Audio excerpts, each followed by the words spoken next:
Bueno, son las 11 de la mañana con 3 minutos en Bolivia y en este momento son las 5 de la tarde con 3 minutos en Italia, a donde estamos yendo para conversar con Alejandro Arce Alegría, politólogo, sociólogo, autor de una investigación sobre el empleo juvenil entre discursos y crisis. Alejandro, muy buenos días en Bolivia, muy buenas tardes allá en Italia. Muy buenas tardes, José Luis, y muy buenos días en Bolivia y a toda tu audiencia. Gracias por la invitación.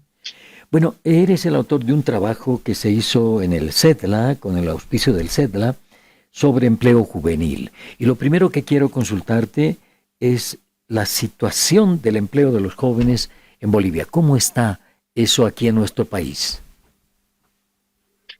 No, mira, la investigación en general comenzó ya desde el año 2022.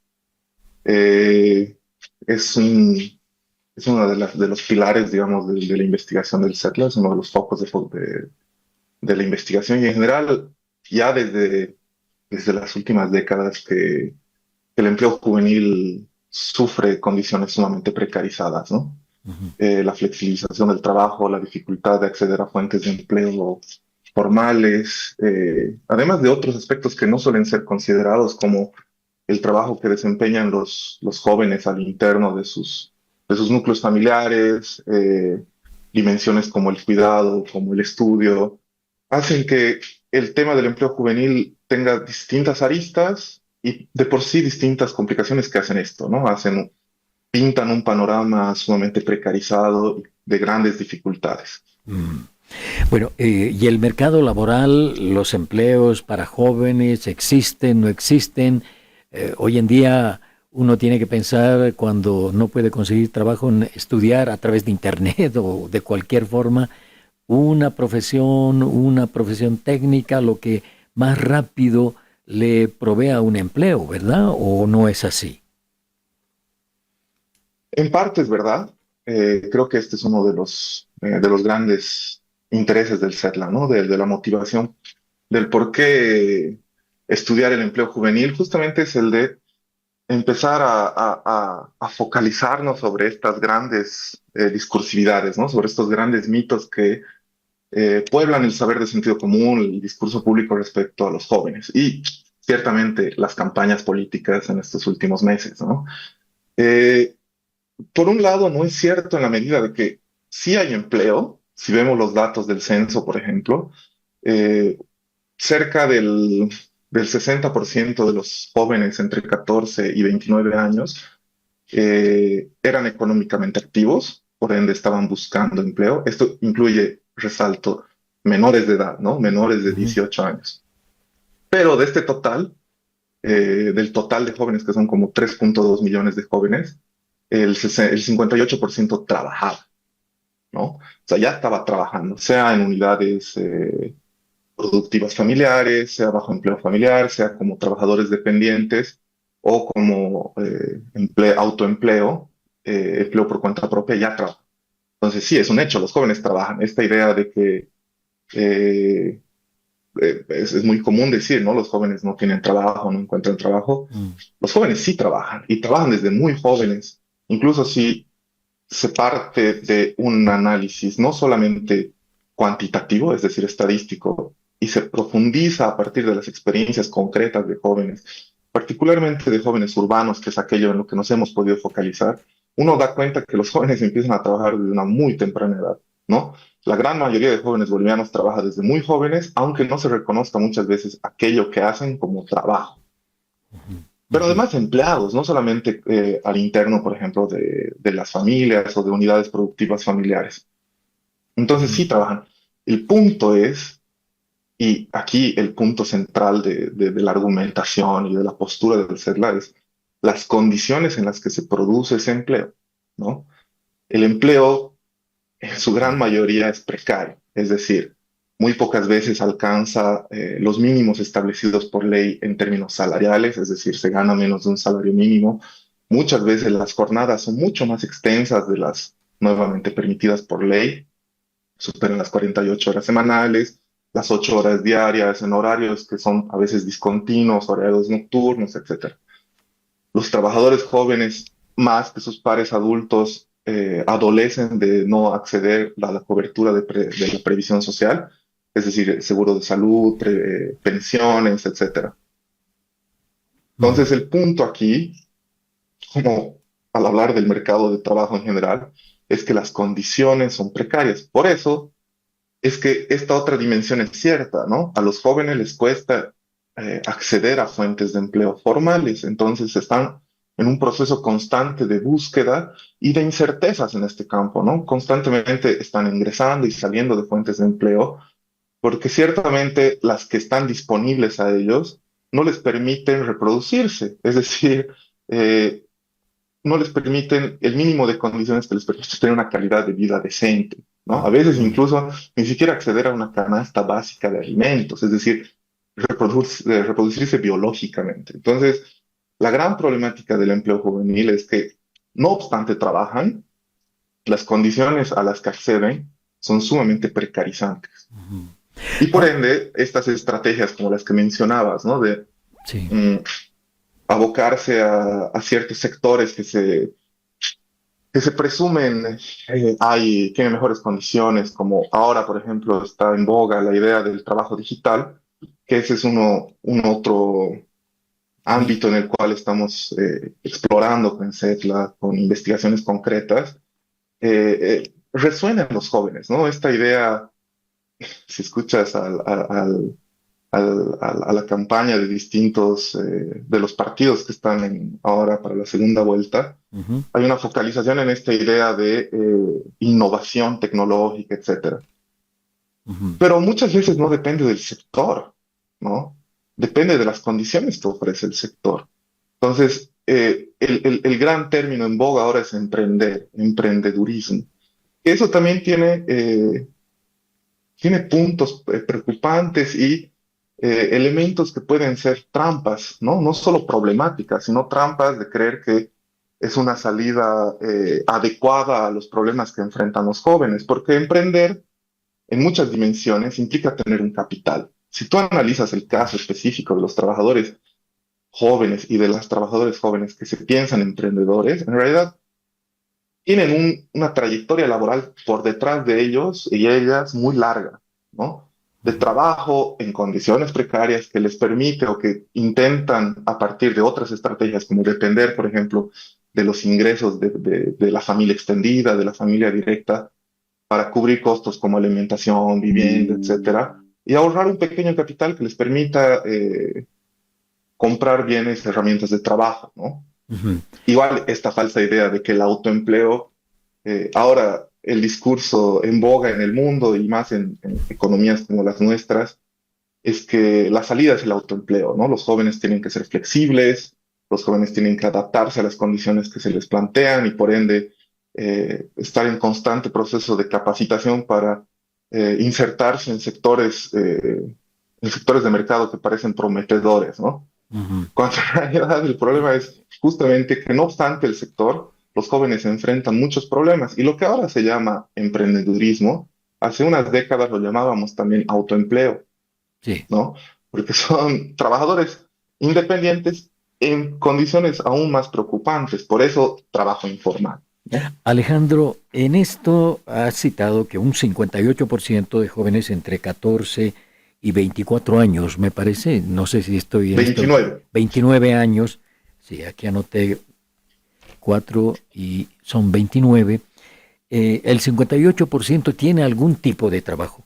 ¿Qué pasa con el 42% restante de estos jóvenes que llegan a poco más de casi 2 millones, ¿no? Claro, es que ahí entra la consideración. La consideración es quién es económicamente activo, ¿no? Población económicamente activa. Mm. De esta población económica activa es el 61% del total de los jóvenes, ¿no?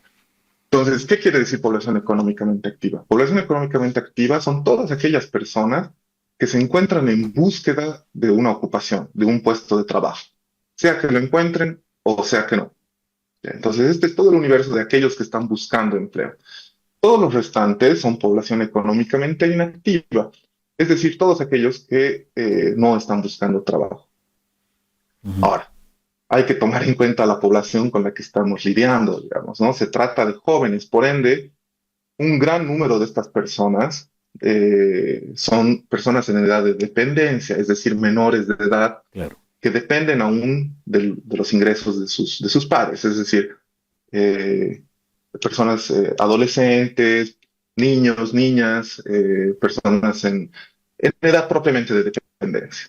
Entonces, un gran número de estos inactivos es precisamente por ello, y es lo normal, ¿no? O sea, uno esperaría en realidad que los jóvenes no se vean en la necesidad de buscar empleo, sino hasta acabar el ciclo de la instrucción obligatoria, que en Bolivia es a la secundaria, digamos, ¿no? La educación obligatoria es hasta concluir la secundaria. Ujú. Sin embargo, los datos te dicen otra cosa, ¿no? La situación es tal que muchos jóvenes, incluso antes de concluir la instrucción obligatoria, antes de llegar a esta etapa en la que ya pasan la edad de dependencia, ¿no? La minoría de edad, ya se encuentran buscando fuentes de empleo.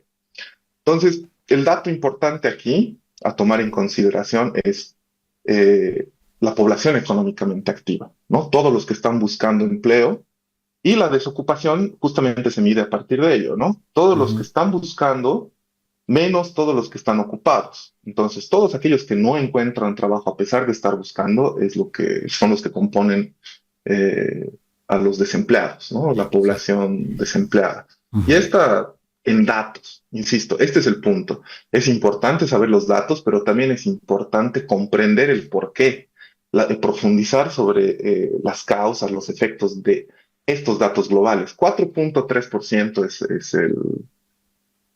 el desempleo juvenil, que se podría considerar bajo, ¿no? Bajo incluso en comparación del contexto regional.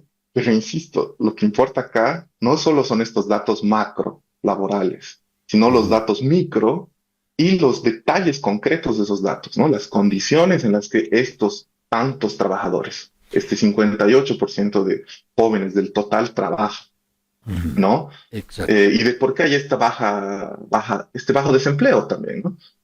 Bien. Y Eh, considerando a los que no, es también considerar que obviamente lo ideal es que no estén, no se vean obligados a ingresar a la población económicamente activa, ¿no? A quienes buscan empleo. ujú. Bien. Tengo una pausa en este momento, Alejandro. Enseguida vamos a Claro que volver sí, para seguir hablando sobre este tema que es muy importante. Tantos jóvenes, ¿no? con gusto. Con empleo, sin empleo. Enseguida retornamos. Bien, volvemos a la conversación con Alejandro Arce Alegría, politólogo, sociólogo, autor de una investigación titulada Empleo juvenil entre discursos y crisis del CEDLA. Alejandro, vamos a este tema. ¿Qué discursos le ofrecen los partidos que están ahora para la elección del 19 de octubre en este momento de crisis económica y multidimensional que está viviendo nuestro país? ¿Qué les ofrecen los dos candidatos a los jóvenes en Bolivia en cuanto a empleo? Creo que más que focalizar en, digamos, en la dimensión puntual de uno u otro candidato, la problemática está en cómo el tema se aborda desde un sentido muy general, ¿no? Se profundiza poco sobre la realidad concreta de los jóvenes y se tiende a hablar desde generalidades, ¿no? Ujú. Entonces, se prometen flexibilización laboral para facilitar el ingreso de jóvenes, muchas veces, por ejemplo, eh, promoviendo una especie de conflicto entre jóvenes, en especial jóvenes estudiantes universitarios, ¿no? Hay esta idea de que hay un acaparamiento de oportunidades laborales respecto a sus pares adultos. Se promete, por ejemplo, el acceso a créditos internacionales que dinamicen el mercado y el a partir del achicamiento del Estado, incluso políticas de formación de capacidades prácticas.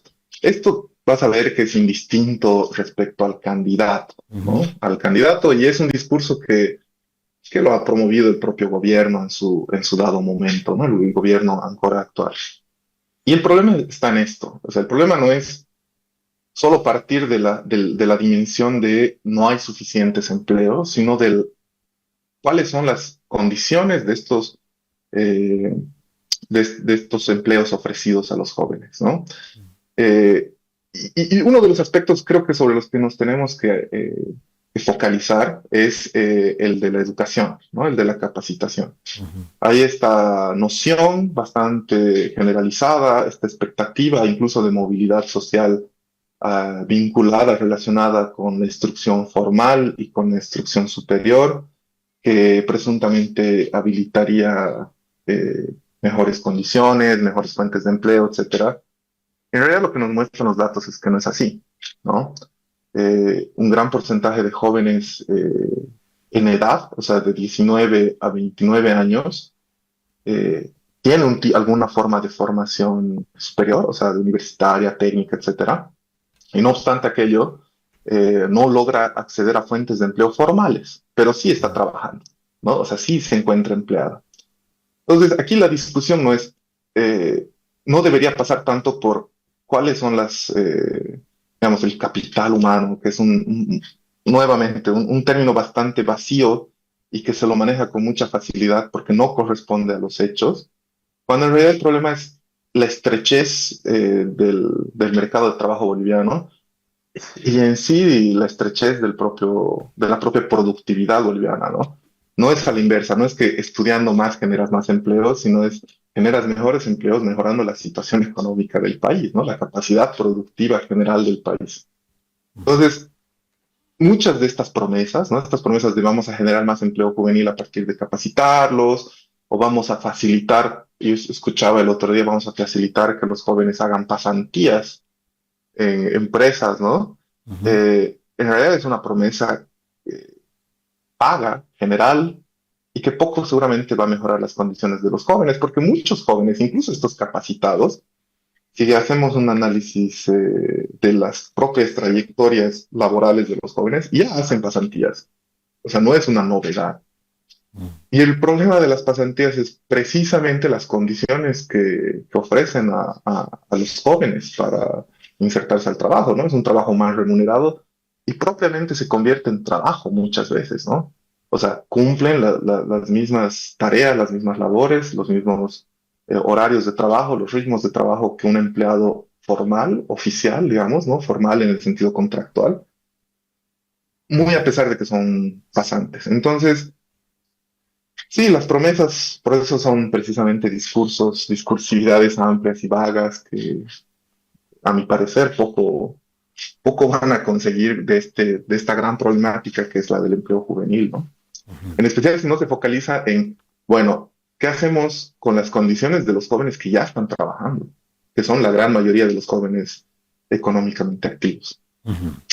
Hay algo que me ha llamado mucho la atención, Alejandro, en este trabajo de investigación, un capítulo que dice jóvenes y trabajo de cuidado y doméstico. ¿Cómo le podrías explicar a la audiencia de Herbol en qué consiste este trabajo de cuidado y doméstico? ¿Cierto? En general, todas las actividades, el trabajo eh, es obrar, ¿no? Es actividad humana, labor humana que tiene una finalidad. El trabajo reproductivo, que sería el trabajo de cuidado, y el trabajo doméstico, son todas aquellas actividades que posibilitan nuestra vida en sí, digamos, ¿no? Ujú, El ujú, trabajo de cuidado es precisamente aquello, ¿no? Cuidar a personas dependientes que necesitan de las atenciones y la provisión de actividades y labores para con nosotros. Entonces, una madre que cuida a sus menores, que hace labores como alimentación, higiene, cuidado médico, incluso conversación, entretenimiento, todas estas cosas componen el trabajo de cuidado. Y el trabajo y las labores domésticas, lo mismo, ¿no? Tiene que ver con todas aquellas que son necesarias, que se cumplen diariamente en los hogares y que son relativas a la atención del hogar, de la producción de alimentos, de la limpieza, etcétera. ujú, Y ujú, es una dimensión que muchas veces olvidamos, ¿no? Es una dimensión en especial eh, muy femenina, ¿no? Marcada predominantemente por el trabajo femenino y que tiene una, una finalidad de suma importancia, ¿no? Que es la capacidad de nosotros de sobrevivir, ¿no? Porque si no, todas estas cosas que cumplimos en nuestras casas, o para el cuidado para con nuestros dependientes, las tendríamos que comprar a través del mercado, ¿no? Si yo no puedo cuidar a mi padre anciano, tengo que contratar los servicios de una persona que lo haga por mí. Mm. Si yo no puedo cuidar a mis hijos menores, tengo que contratar servicios de una escuela, de algún instituto, de cualquier dimensión que me permita tomar atención de esas personas. Y justamente nos hemos focalizado en esto en el estudio porque es una dimensión muchas veces relegada, ¿no? Que en realidad incide de forma determinante sobre las posibilidades de acceso posteriores al mundo del trabajo, ¿no? Y si si damos una visión más profunda, damos cuenta de cuántas horas al día dedicamos a este tipo de actividades y cuántas veces son los jóvenes a cumplirlas, ¿no? Porque muchas veces los padres, los tutores legales, las madres tienen que intensificar sus ritmos de trabajo para acceder a los ingresos que les permitirán después comprar bienes y servicios, pero todas estas otras dimensiones caen al trabajo de los jóvenes, ¿no? Necesarias, insisto, para sobrevivir en práctica. Entonces, si vemos los datos, tanto estadísticos como de entrevistas, como de datos más cualitativos, son muchas veces las mujeres, la mayoría de las veces las mujeres que cumplen estos, ¿no? Las mujeres jóvenes que cumplen estos trabajos, Ujú. cuidar a niños menores, la atención de la casa. Entonces, eso dificulta muchas veces su ingreso al mercado de trabajo, aunque así lo quieran, ¿no? O sus posibilidades de formación, etcétera. Bueno, muy interesante. Merece una segunda parte que ya la vamos a concretar, Alejandro. Por ahora no tengo más tiempo, pero de seguro vamos a seguir hablando de este tema tan interesante sobre la situación de los jóvenes y el empleo. Por ahora te agradezco muchísimo por estos minutos con nuestra emisora. Perfecto, muchas gracias a ustedes por la disponibilidad y a su gentil audiencia por escuchar la investigación que hemos realizado con el CETRA. Muchas gracias. Alejandro Arce Alegría, politólogo, sociólogo, hablando de esta investigación sobre el empleo juvenil entre discursos y crisis. ¿Qué es lo que pasa con el empleo para los jóvenes en Bolivia? Enseguida retornamos con más aquí al Hagamos Democracia.